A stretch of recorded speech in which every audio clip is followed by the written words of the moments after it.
Hello candidates and welcome to Government Crackers. So in this session we will be talking about the FCAT 2021 first examination expected cutoff that can go. So basically the overall conclusion for this particular class is that what will be the safest score to clear FCAT and EKT, both those who want to appear for technical branches applicable to them only. ठीक है, तो usually जब तक हम एक target नहीं set करते हैं तब तक वी डू नॉट नो कि हमें अपनी प्रिपरेशन किस तरह से करनी है. Collecting study materials, referring various sources is not going to help unless and until we know कि हमारा टारगेट क्या है, हमारा एम क्या है.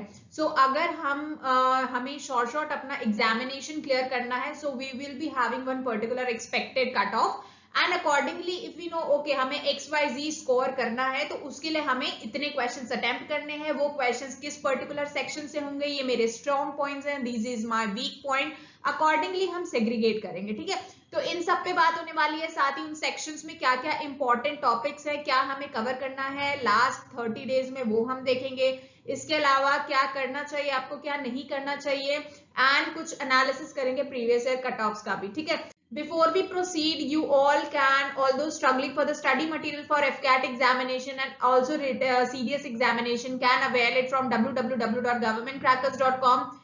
Very relevant material with related to examination. Also if you want EKT ka material, that is also available. Question bank, more than 5,000 plus questions are available for EKT.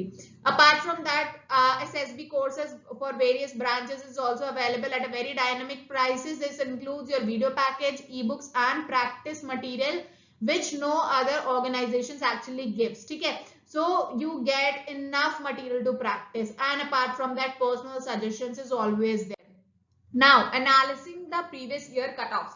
So अगर मैं average देखूं for FCAT का, so 155, 133, 140, 155, 160, 150 somewhat plus minus जो हमें एक surety वाला target जो चाहिए होगा, that will be somewhat around 160 plus minus 5 जो है. सो प्रोबेबली 160 एक रफ फिगर एस्टिमेट मान के चलते हैं FCAT के लिए कि हमें टारगेट आउट करना है, and this is a very good score for you know coming into the merits also. तो अगर आप SSB काफी अच्छा करते हैं and you have this score above 160 something like that, so it becomes very beneficial. तो 160 हमें स्कोर करना है FCAT के लिए, टारगेट लेके चलना है. एंड EKT के लिए somewhat you need to go for 60. Why I am saying this? Because हमेशा competition और vacancies depend करता है दो पे. Now here when you have competition बहुत ज्यादा, कोविड का भी एक फैक्टर हो चुका है. So depending upon that I think जो वैकेंसीज हैं और जो कट ऑफ है वो कहीं ना कहीं हाई ही रहने वाली है. इसीलिए हम थोड़ा सा हाई एम करेंगे एंड अकॉर्डिंगली अपनी प्रिपरेशन को स्ट्रेच आउट करेंगे. नाउ अगर एग्जामिनेशन की मैं बात करूं, ठीक है, कमिंग टू एग्जामिनेशन पर्सपेक्टिव, जो लोग टेक्निकल ब्रांच में जाना चाहते हैं उन्हें EKT का एग्जाम देना पड़ेगा. और EKT का एग्जाम आपका जिस भी फील्ड में आपने ग्रेजुएशन करी होती है, मैकेनिकल हो गया, कंप्यूटर साइंस हो गया, इलेक्ट्रिकल, इलेक्ट्रॉनिक्स, ये आपको देना पड़ेगा. उस सब्जेक्ट से रेलेवेंट क्वेश्चंस आएंगे and there will be 50 questions, 150 marks, one question 3 marks, 1 की negative marking and 45 minutes you get to perform. For FCAT this is both for technical and non technical mandatory examination है, जिसमें आपके 4 sections होते हैं. General awareness, verbal ability, numerical ability, reasoning. ठीक है, ये आपके 100 क्वेश्चंस होते हैं, टोटल 300 मार्क्स, 2 आवर्स का आपका ऑनलाइन मोड का एग्जामिनेशन होता है ना. ऑल दोज, ये भी क्वेश्चन आता है, all those fail in EKT are eligible for non tech अगर आप FCAT पास आउट कर जाते हैं तो. ठीक है, now selection process, since it's a very long running phase examination, तो पहले आप अपना written examination clear करते हैं, उसके बाद आपका AFSB इंटरव्यू बोर्ड से कॉलिंग आता है जो आपका 4 से 5 दिन का प्रोसेस होता है. After that medicals is conducted and then finally preparation of your merit list, and then you go to the academy for training, then is your POP and then you become a successful defence officer. Alright, so ये पूरे process, ये पूरे steps होते हैं, but it's a very long journey और हर step पे we need to really work hard because बहुत लंबी ये मेहनत होती है. सो प्रोबेबली 1 मंथ का इनिशियल प्लान क्या होना चाहिए. बहुत लोग पूछते हैं कि क्या शेड्यूल बनाएं, क्या प्लान आउट करें. So here I am telling you this, probably अगर मैं 30 डेज की आपका प्रिपरेशन का फेज मानूं, सो प्रॉब्ली 30 डेज में रेगुलर आपको तो ये करना है कि सबसे पहले आपको करंट अफेयर्स चेकआउट करने हैं पास्ट 6 मंथ्स के. नाउ यह मैं नहीं कह रही कि आपको अपकमिंग करंट अफेयर्स या करंट अफेयर्स पढ़ना है, बट देन जो पास्ट आपके करंट अफेयर्स हो चुके हैं प्रॉब्ली 6 मंथ्स पहले के, आपको वो करना है, very specific segment, very specific portion. क्योंकि अगर आप जो ऑप्शंस देखेंगे एफकैट में, दैट इज नॉट कि बहुत लंबे लंबे सेंटेंसेस दे दिए जाते हैं जैसे आपके सीरियस एग्जामिनेशन में होते हैं। तो स्टैटिक पोर्शन भी होता है और करंट अफेयर्स भी होता है, नो डाउट। जो प्रोबेबली किन किन सेक्शंस पे फोकस करना है वो भी डिस्कस करेंगे, बट पहले डेज के हिसाब से देख लेते हैं शेड्यूल एक बार। तो फर्स्ट टू 30 डेज आपको करंट अफेयर्स तो डेली 1 घंटे तो मिनिमम देना ही देना है। अपार्ट फ्रॉम दैट पहले 10 दिन आपको मेहनत करनी है अपने मैथ्स पे। अगर आप 5-6 घंटे या 3-4 घंटे भी दे देते हैं मैथ्स में, तो जो इंपॉर्टेंट सेगमेंट्स हैं अगर आप सिर्फ इनको कवर करते हैं तो very likely you will cover the complete portion for the examination. Then 5 दिन आपके काफी रहेंगे रीजनिंग को देने के लिए। अगर आप 4 से 5 घंटे देते हैं, रीजनिंग इज अ सेक्शन जो आपको पेपर क्लियर करने में बहुत इजीली हेल्प आउट कर सकता है। अगर आप थोड़ा सा डेडिकेशन दिखाते हैं, you get the right trick, आपको कॉन्सेप्ट क्लियर है, nobody can beat you in the reasoning section and you will definitely score high marks. Then उसके बाद 5 दिन आपको इंग्लिश में देने होते हैं, उसमें भी यू हैव टू मेमोराइज, क्योंकि मेमोराइजिंग वाला फेज होता है, तो लास्ट डेज में करें, अच्छा रहेगा, आपको ज्यादा याद भी रहेगा। Antonyms and synonyms try to learn, memorize and idioms and phrases, इनका वेटेज क्योंकि पूरे के पूरे आपके इंग्लिश पेपर में कहीं ना कहीं बहुत ज्यादा होता है। आपके पैराग्राफ के फॉर्म में भी idioms and phrases, antonyms, synonyms आते हैं, नॉर्मल तो आते ही आते हैं, ठीक है। सो कहीं ना कहीं ओवरऑल पूरे इंग्लिश के सेक्शन में मैं कहूंगी इनका वेटेज बहुत ज्यादा रहता है। अगर आप कुछ मेमोराइज कर लेते हैं depending upon previous year papers, तो बहुत अच्छा रहेगा। एंड देन लास्ट 10 डेज में कहूंगी सिर्फ और सिर्फ आप प्रीवियस ईयर पेपर्स लेके उनको जितनी बार मल्टीपल टाइम सॉल्व कर सकते हैं करिए, because that is the only thing जो आपको सक्सेस दिलाएगा।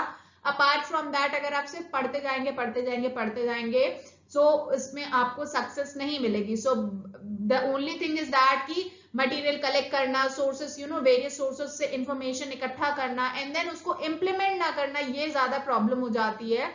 तो यहाँ पे बहुत ही काम एंड कंपोज्ड नेचर अपना रखना है, एक सोर्स लेना है, उसी सोर्स से बार बार रिवाइज करना है, so that you gain confidence. Now अगर मैं इंग्लिश सेक्शन की बात करूं, 25 क्वेश्चंस आते हैं। क्वेश्चंस कौन से सेगमेंट से आते हैं वो मैंने यहाँ मेंशन करा है। It is your comprehension, error finding, vocab, antonyms, synonyms, jumbled words. और जैसे मैंने बोला weightage of idiom phrases is very high, इसीलिए मैंने बोला था कि आपको कवर करना है। कमिंग टू मैथमेटिक्स, तो आपके 18 क्वेश्चंस हैं। The again important portions are ratio, profit loss, simple and compound interest, decimal fraction, time and work, distance, area, parameters, number series. तो ये आपका इंपॉर्टेंट पार्ट है मैथमेटिक्स के लिए, ठीक है। इसके अलावा कुछ भी और अटेम्प्ट नहीं करना है। एक बार रीजनिंग के बारे में बात करते हैं। So it's your verbal skill, special ability, series, coding, decoding and then आपका फिगर, डॉट सिचुएशन, ये सारा आपका जो है वो रीजनिंग में आता है। नाउ जनरल नॉलेज में मैं इसलिए आई हूँ, सबसे पहले आपको स्टैटिक पोर्शन कवर करना है, वो इन सब का होता है। जैसे आपका हिस्ट्री में आपका स्टैटिक पोर्शंस आपने कवर कर लिए, ज्योग्राफी में स्टैटिक पोर्शंस, कुछ चीजें जो आपको नोन होनी चाहिए, करंट आपकी इंडिया से रिलेटेड जो भी स्टैटिक करंट अफेयर्स हैं वो आपको पता होना चाहिए। Now coming to current affairs, कौन से इंपॉर्टेंट स्कीम लॉन्च हुए, पोर्टल लॉन्च हुए, defence activities, sports, awards, honours, books and authors, जैसे हाईलाइटिंग इवेंट्स को हमें कैच आउट करना है, ठीक है। तो ये सारी चीजें हमें यहाँ पे देखनी है। सो जनरल अवेयर मैंने बोला दिस एग्जामिनेशन इज कि ऐसा नहीं कि अगर आप कोई एक सेक्शन क्लियर नहीं करते तो आप एग्जाम क्लियर नहीं करेंगे। You have 4 sections, 4 different marking schemes. You have to decide कि आप कौन सी सेक्शन की बदौलत से जो है अपना एग्जाम क्लियर करेंगे। It may be 3 sections, it may be all the 4 sections, it may be only 2 sections. So it totally depends upon you. Apart from that, last minute अगर मैं टिप्स दूं आपको एग्जामिनेशन के लिए, सबसे पहले मोस्ट इंपॉर्टेंट थिंग इज कि आपको जानना है कि आपका एफकैट का सिलेबस क्या है, एग्जाम पैटर्न क्या है, सेक्शंस कितने हैं, उनमें क्या क्या आ रहा है। Then is to check the previous year papers, क्योंकि जब आप आखिरी मोमेंट पढ़ने बैठते हैं इतना सारा कुछ होता है पढ़ने के लिए, आपको समझ ही नहीं आएगा कि आप कैसे पढ़ेंगे। उस सिचुएशन में आपको पहले प्रीवियस ईयर पेपर्स एक बार देखने होते हैं, उससे आपको क्लैरिफाई हो जाएगा ओके आपको ये सॉल्व करना है। नेक्स्ट इज जब आप प्रीवियस ईयर पेपर्स देख लेते हैं, you know the important areas, तो उन टॉपिक से रिलेटेड आपके जो फंडामेंटल्स है brush them up. Then you have to build a strategy accordingly. Now that strategy is not only hard working कि आप इतने घंटे निकालेंगे, कम सोएंगे, rather than you have to do smart study also कि okay हर एक टॉपिक में से कुछ और आपने सेलेक्टिव टॉपिक कर ले, क्योंकि टाइम बहुत कम है एंड कोशिश ऐसी हो, आपका सिलेक्शन ऐसा हो कि उसमें से majority of the question papers जो है वो कवर हो जाए, क्वेश्चंस कवर हो जाए। देन इसकी आपको मॉक टेस्ट देके भी ट्राई करना, लाइक आप प्रीवियस ईयर पेपर्स ले सकते हैं और उनमें बिना आंसर्स देखे आप सॉल्व कर सकते हैं, that will work like a mock paper. Newspaper तो पढ़ें बट ठीक है, वो इंटरव्यू पॉइंट ऑफ के लिए इंपॉर्टेंट हो जाता है, बट लास्ट 1 मंथ में कहूंगी कि ठीक है अगर आपके पास टाइम है आप पढ़िए, बट ऐसा भी नहीं है। सो उस टाइम में आप ये कर सकते हैं कि आप अपने करंट अफेयर्स को रिवाइज आउट कर सकते हैं। रेगुलर प्रैक्टिस करिए in case of reasoning and mathematics, बहुत जरूरी होती है। एंड जब आपको लगता है आपने अपना टारगेट अचीव कर लिया, लाइक हमने अगर अपना टारगेट सेट किया 150 160, तो व्हेन आई नो कि okay I have attempted 55 to 60 questions, और अब अगर या तो मैं बहुत शॉर्ट हूं कि इसका आंसर सही होगा तभी मैं टिक करूंगा, otherwise there is no need कि हम अटेम्प्ट करें और उसको रॉन्ग आंसर में आइडेंटिफाई करें, बिकॉज एक कॉम्पिटिटिव एग्जाम्स में इवन पॉइंट 1 पे there are thousands of candidates, तो अगर वो पॉइंट 1 भी आप पीछे हो जाते हैं that can lead to disqualification, इसीलिए ऐसा कोई अटेम्प्ट ना करें।